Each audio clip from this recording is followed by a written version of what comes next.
early morning in Brighton and look at them. They don't need to fly away. They just run along like rats, devouring anything that gets in their way. Obviously they're looking at me thinking, white van man, food. But no, I've eaten my breakfast already at Mackie D's.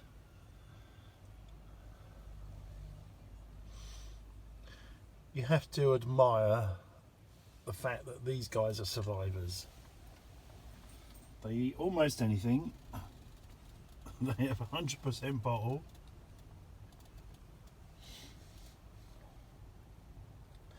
And they make an awful noise.